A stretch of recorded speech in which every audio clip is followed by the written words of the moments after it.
días, estudiantes y nemitas. La noticia de hoy es la Gran Revolución Rusa. Tuvo dos divisiones, la de octubre y la de febrero. Poderoso movimiento político, económico y social que salió en el año 1917.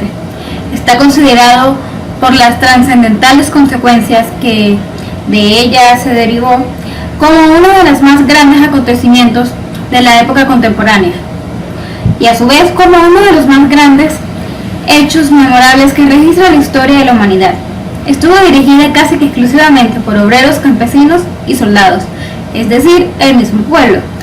Esta revolución surgió por tres causas. Primera, social. El estado pésimo en el que estaba el pueblo. Para este entonces solo estaba la clase social noble que hoy se conoce como estrato alto, y el pueblo llano que lo componían los obreros, campesinos y artesanos. Tanto los campesinos como los obreros eran explotados de una forma por más inhumana en las haciendas y en las fábricas, al exigirles un elevado número de horas de trabajo diario, hasta 15 horas, y darles a cambio un reducido salario con el que no podían satisfacer ni sus más básicas necesidades.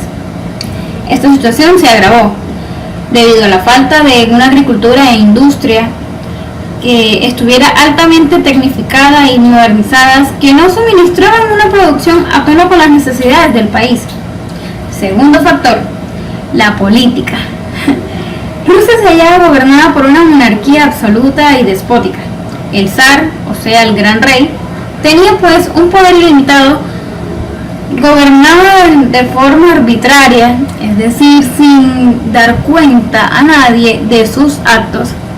No mostraba interés por el progreso y el bienestar del pueblo, ni la libertad y los derechos de sus súbditos. Y por otra parte, el parlamento casi siempre se mostró dócil ante el soberano. Tercer factor, la economía. Se caracterizó por el monopolio de las tierras y de las riquezas a cargo de un grupo minoritario, nobleza y aristocracia, mientras que la mayoría de la población se hallaba sumida en la más completa miseria e ignorancia. El inicio de este movimiento comenzó en la Guerra Europea de 1914, es decir, la Primera Guerra Mundial. Originó en Rusia la crisis del imperio de los romanos, contra el cual se dirigía una larga y tenaz campaña, dentro y fuera del país, por elementos que proclamaban las más avanzadas ideas sociales y económicas.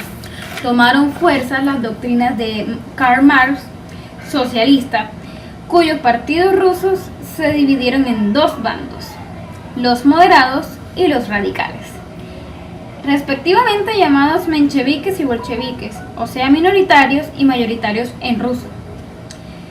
La autocracia zarista sufrió grave quebranto con las derrotas de sus ejércitos en la Primera Guerra Mundial, y a esto se le sumaba la incapacidad personal del zar de Rusia, Nicolás II, y el escándalo que levantó la influencia que ejercía en la corte el monje Rasputín, dueño de la voluntad de la zarina. Etapas de la Revolución Rusa. 1. Esta fue dirigida por los mencheviques, que trajo como resultado la caída del zar Nicolás II, además el establecimiento de Alejandro Kerensky como primer presidente. Como el ambiente para la insurrección del pueblo contra la monarquía estaba ya preparada, iniciaron la revolución. La aguda crisis de alimentos provocó una hambruna general en toda la ciudad de Petrogrado. También las fuertes derrotas del ejército ruso en las guerras contra Alemania y las sangrientas represiones ordenadas por el gobierno. Fue en este clima en el que la revolución rusa estalló y se propagó por todo el país. 2. La Revolución Comunista Roja estuvo mayormente constituida por bolcheviques. Fue un movimiento popular que destruyó por completo el antiguo régimen. Esta fue dirigida por la clase obrera que, desde 1923, es denominada Unión de las Repúblicas Socialistas Soviéticas, URSS. La Revolución Rusa Octubre. Esta fue dirigida por Vladimir Lenin. Comenzó por agitar las masas de soldados, campesinos, obreros contra el gobierno provisional. Entonces los bolcheviques, después de tantos combates, por fin lograron capitular las tropas del gobierno, viéndose así Kerensky obligado a huir.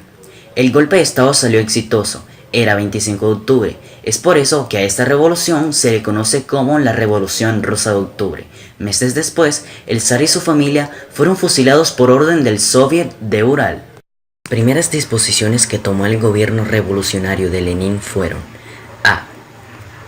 Organizó el Estado bajo una forma de gobierno de una república socialista general dirigida por comités de obreros. B. Decretó la confiscación de las tierras que pasaron a poder de los campesinos, así como también la abolición de la propiedad privada. C. Dispuso la entrega de las fábricas a los obreros. Los bancos y el comercio también fueron nacionalizados.